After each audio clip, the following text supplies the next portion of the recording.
नमस्कार मित्रांनो, CBSE बोर्डाच्या इयत्ता 5वीच्या मराठी पाठ्यपुस्तकातील 7वा अध्याय म्हणजे मदर टेरेसा हा चॅप्टर आपण आज समजणार आहोत. चला तर चालू करूया. प्रत्येक स्लाईडमध्ये तुम्हाला समानार्थी आणि विरुद्धार्थी शब्द दिसेल, तर प्रत्येक स्लाईडचे मी वाचण्याऐवजी तुम्ही वाचून घ्या, कारण आपल्याला 10 ते 15 मिनटात एवढंच आपल्याला एक चॅप्टर ठेवायचं आहे. तर मी लाईन वाचेन आणि त्याचं हिंदीमध्ये पण त्याचा अर्थ मी समजवेल. चला तर चालू करूया. मदर टेरेसा यांचे मूळ नाव ॲग्नेस गोंजा बोयाझियू असे होते. ठीक है, म्हणजे इसका मतलब है कि मदर टेरेसा का असली नाम बचपन का नाम ॲग्नेस गोंजा बोयाझियू था. हां, त्यांचा जन्म 26 ऑगस्ट 1990 रोजी स्कोप्जे या छोट्या गावात झाला. उनका जन्म 26 अगस्त 1910, यहाँ पे मिस्टेक है, 1910 है. ठीक है, 1910 को स्कोप्जे नाम के एक छोटे से गांव में हुआ था. ठीक है, स्कोप्जे गांव मैप में यहाँ पे आपको दिख रहा है कि यूरोप वाले एरिया में ये स्कोप्जे नाम की जगह है. ठीक है, आगे स्कोप्जे हे गांव मैसेडोनिया अल्बेनिया या राज्यातले, वो यहाँ पे एक वर्ल्ड मैप भी है, वहाँ पे आप देख सकते हो. पिंक कलर वाला जो है वो मोस्टली एशियन रीजन है, और येलो कलर वाला जो है वो यूरोप वाला रीजन है उस टाइम का, है ना. और जूम करके एक नीचे एक गोल में आप देख सकते हो स्कोप्जे मैसेडोनिया अल्बेनिया, है ना. तो स्कोप्जे ये जो जगह है वो एक छोटा सा सुंदर गांव है. यहाँ से आई है हमारी मदर टेरेसा. नेक्स्ट, लहानपणापासून त्यांना प्रार्थना, येशू ख्रिस्त व धार्मिक कार्यांकडे ओढ होती, है ना. ये तो समझना वैसे सिंपल है, मतलब बचपन से ही उन्हें प्रार्थना करना, ईसा मसीह और धर्म के कामों में बहुत रुचि थी. ओके. वयाच्या 12व्या वर्षीच आपण मिशनरी म्हणून कार्य करण्याचा त्यांनी अट्टहास धरला. मतलब जब वे केवल 12 साल की थी तभी उन्होंने ठान लिया कि वे एक मिशनरी का मतलब है धर्म और समाज सेवक के रूप में काम करेंगे. ठीक है, सो मिशनरी मतलब सेवक, वॉलेंटियर, धर्म प्रचारक. ओके, यही है इस लाइन में सबसे इम्पोर्टेंट शब्द मिशनरी. ये कब हुआ था? जब वो 12 साल की थी तब. नेक्स्ट, सिस्टर्स ऑफ लोरेटो या आयरिश मिशनरी संस्थेत नन म्हणून शिक्षण व कामाचा अनुभव घेण्यासाठी वयाच्या 18व्या वर्षी त्यांनी घराचा निरोप घेतला. ओके, तो यहाँ पे ये बात समझना ज़रूरी है कि मतलब सिस्टर्स ऑफ लोरेटो नाम की एक संस्था में नन बनने की शिक्षा और काम का अनुभव लेने के लिए जब वो 18 साल की थी तभी उसी उम्र में उन्होंने अपना घर छोड़ दिया. ओके, तो हमने 12 साल की आयु वाला एक पिछले साइड में था, इस स्लाइड में जो 18 वर्ष की थी उसका इन्फॉर्मेशन है. ठीक है, नेक्स्ट. त्यानंतर आयुष्यभरात आईची अगर बहिणीची व त्यांची परत भेट होऊ शकली नाही. मतलब अपने मन को मजबूत करके उन्होंने घर छोड़ा. वे हमेशा के लिए उन्होंने घर को छोड़ दिया. ओके, और छोड़ने के बाद उनके पूरे जीवन में कभी भी उनकी अपनी माँ या बहन से दोबारा मुलाकात नहीं हो सकी. ओके, तो ये समझ सकते हो आप, ये बहुत बड़ा सेक्रीफाइस है एक हिसाब से. Okay, next, sisters of Loreto या संस्थेने त्यांना भारतात बंगालमध्ये पाठवले. तो आप ये वर्ल्ड मैप देख सकते हो, अल्बेनिया कहाँ पे है और बंगाल कहाँ पे है. So it's kind of very big distance. और इंडिया के मैप में भी आप देख सकते हो बंगाल जो है बे ऑफ बंगाल वाले ओशन को टच करता है. ठीक है, तो मतलब बेसिकली सिस्टर्स ऑफ लोरेटो ये जो संस्था थी उन्होंने सेवा कार्य के लिए भारत के बंगाल में मदर टेरेसा को भेजा. ओके, नेक्स्ट, या संस्थेच्या कलकत्ता व दार्जिलिंग येथे 2 शाळा व आश्रम होते. ओके, इस संस्था के कोलकाता और दार्जिलिंग में 2 स्कूल और आश्रम थे. ठीक आहे. त्या 1931 मध्ये भारतात आल्या. 24 मे 1931 रोजी कलकत्ता येथे त्यांना ननची शपथ देण्यात आली. मतलब वे साल 1931 में भारत आई. 24 मई 1931 को कोलकाता में उन्होंने नन मतलब बेसिकली सन्यासी जो होते हैं हमारे इसमें, सन्यासी, ओके, जो सिर्फ भगवान के लिए ही काम करेंगे, धर्म प्रचारक करेंगे, तो सन्यासी नन होते हैं, बनने की पवित्र शपथ उन्होंने ली. तो ये डेट याद रखना, एग्ज़ाम के लिए बहुत ज़्यादा इम्पॉर्टंट है. ओके, सेंट मेरी स्कूल कोलकाता येथे त्या भूगोल विषय शिकवू लागल्या. मतलब कोलकाता के सेंट मैरी स्कूल में वो बच्चों को भूगोल मतलब ज्योग्राफी ये सब्जेक्ट वो पढ़ाने लगी. ओके. मदर टेरेसा यांना एक विलक्षण छंद होता, तो म्हणजे स्वतःची डायरी लिहिण्याचा. मदर टेरेसा को एक अनोखा शौक था, हॉबी जिसे हम बोलते हैं, वह था अपनी डायरी लिखना. वो एक खुद की डायरी मेंटेन करती थी डेट वाइज प्रॉपर, तो क्या हुआ क्या किया उन्होंने, तो वो सब रिकॉर्ड रखती थी. ये उनकी हॉबी थी. ओके. नेक्स्ट, 1955 मध्ये त्यांनी निर्मल शिशु भवनाची स्थापना केली. भवन जैसे निर्मल शिशु भवन. ओके, तो नाम से ही तुम्हें पता चलता है शिशु मतलब जो छोटे बच्चे होते हैं वो.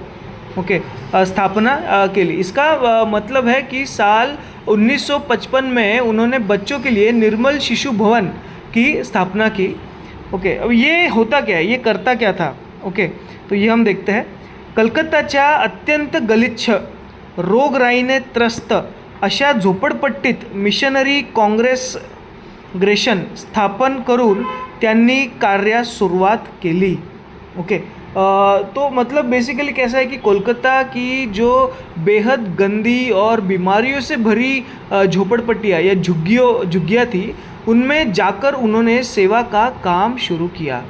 ओके, तो यहाँ से उनका जो सोशल सर्विस का था वो बहुत ज़ोरों से चालू हो गया था. ओके, 1950 साली कागदोपत्र या संस्थेची स्थापना मदर टेरेसा यांनी केली. मतलब साल 1950 में मदर टेरेसा ने कानूनी तौर पर इस संस्था की शुरुआत की थी. सारा पेपर वर्क वगैरह जो भी है ऑफिशियल जो डेट है वो 1950 है. ठीक है. नेक्स्ट, या संस्थेतर्फे झोपडपट्टीतच त्यांनी निर्मल ग्राम स्थापन केले. इस संस्था के ज़रिए उन्होंने झुग्गी वाले इलाकों में निर्मल ग्राम बनाया. ओके, अब इसका काम क्या था, अनाथ लहान मुलांच्यासाठी शाळा उघडून शिक्षणाची व्यवस्था केली. ओके, मतलब जो भी मतलब समझ लो कि बुज़ुर्ग, ओके, दिव्यांग, बीमारों और समाज द्वारा ठुकराए गए बेसहारा लोगों के लिए भोजन और कपड़ों का इंतज़ाम किया. उसके बाद अनाथ बच्चों के लिए स्कूल खोलकर पढ़ाई की व्यवस्था की. ओके, औषधोपचारासाठी दवाखाने बांधले, पुनर्वसनाचे कार्य हाती घेतले. मतलब बीमारों के इलाज के लिए अस्पताल बनाए और बेघरों को दोबारा बसाने या पुनर्वस मतलब रिहैबिलिटेशन, ओके, का काम उन्होंने शुरू किया. ठीक है. ये फिर उससे उनकी पॉपुलैरिटी बढ़ने लग गई और इतनी बढ़ गई कि टाइम करके जो मैगझीन है टाइम, या प्रसिद्ध अमेरिकन मासिकाने मुख्य पृष्ठावर फोटो छापून त्यांच्या कार्याचा गौरव केला. ओके, कवर पेज पे आना बहुत मतलब किसी का भी फ़ोटो नहीं आ जाता है, यू हैव टू डू बहुत बड़ी चीज़ें करनी पड़ती है. ओके, तो यस, अमेरिका की प्रसिद्ध टाइम पत्रिका ने अपने मुख्य पृष्ठ पर उनकी तस्वीर छापकर उनके काम का सम्मान किया. ठीक है. नेक्स्ट, मानवतेच्या सेवेबद्दल रेमॉन मार्क्सेसे अवॉर्ड फिलिपाइंस ये उनको मिला. ओके, मतलब एक सेकंड, ये ठीक आहे. मानवतेच्या सेवेबद्दल त्यांना रेमन मार्क्सेसे अवॉर्ड फिलिपिन्स 1963. सर्वात महत्त्वाचे 2 गौरव म्हणजे भारतरत्न व नोबेल प्राइज़ हे सगळे त्यांना भेटले होते. मतलब मानवता की सेवा के लिए उन्हें 1963 में फिलीपींस का रेमन मैग्सेसे पुरस्कार मिला और सबसे बड़े सम्मान भारत रत्न और नोबेल पुरस्कार भी उनको मिला. ओके. शांतता व मानव कल्याण यासाठी त्यांना 1979 मध्ये नोबेल प्राइज़ मिळाले. ओके. तो मतलब आगे जाके सिर्फ इतना ही नहीं, उनको नोबेल प्राइज़ जो मिला था वो ऑब्वियसली वो उन्हीं को मिलता है जो शांति और इंसानों की भलाई का काम करते हैं, वो भी छोटे मोटे नहीं, काफ़ी बड़े लेवल पे. तो ये अवार्ड उनको मिला था 1979 में. ओके. इसके डिटेल्स स्लाइड पे है काफ़ी सारे, तो आप पॉज करके वो डिटेल्स, एक्स्ट्रा डिटेल्स जो है वो ले सकते हैं. ठीक है. नेक्स्ट. हे कनवाळू प्रेमळ व्यक्तिमत्व दीर्घ आजारानंतर 5 सप्टेंबर 1997 साली निर्वतले. ओके. मतलब यह दयालु और सबको प्यार करने वाली शख्सियत लंबी बीमारी के बाद 5 सितंबर 1997 को इस दुनिया से विदा हो गई, यानी उनका निधन हो गया. ठीक है. ये डेट याद रखना बहुत इम्पॉर्टंट है. मदर तेरेसा नेहमी म्हणत, परमेश्वरावर अढळ निष्ठा ठेवा, निराधारांना आधार द्या, समाजात शांतता, प्रेम, सलोखा नांदू द्या, दीन दुबळ्यांची सेवा करा. मतलब वे हमेशा कहती थी, ईश्वर पर अटूट विश्वास रखो, बेसहारा लोगों की मदद करो, समाज में शांति, प्यार और भाईचारा रहने दो और गरीबों व असहायों की सेवा करो. ये उनका एक जनरल मैसेज था लोगों के लिए. हां. अल्बेनियासारख्या छोट्या देशात जन्म घेतलेली एक स्त्री वयाच्या 18व्या वर्षी स्वतःचे कुटुंब, देश, सर्वस्व सोडून कोलकात्यातील झोपडपट्टीत येते आणि हजारो बालकांचे, दीनदुबळ्यांचे, निराधार लोकांची प्रेमळ माई बनून जाते. काय हे अघटितच वाटावे असे आहे.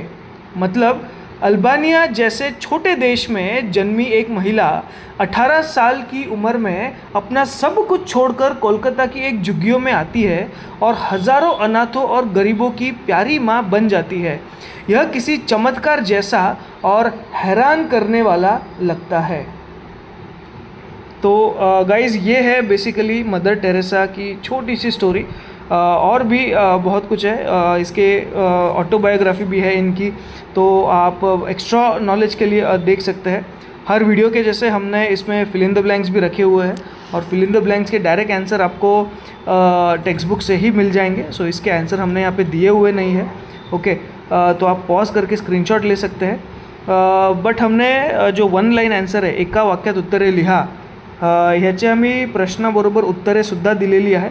तर तुम्ही ह्याचं पॉज करून स्क्रीनशॉट वगैरे घेऊ शकता आणि ह्याच्यावरून तुम्ही अभ्याससुद्धा करू शकता.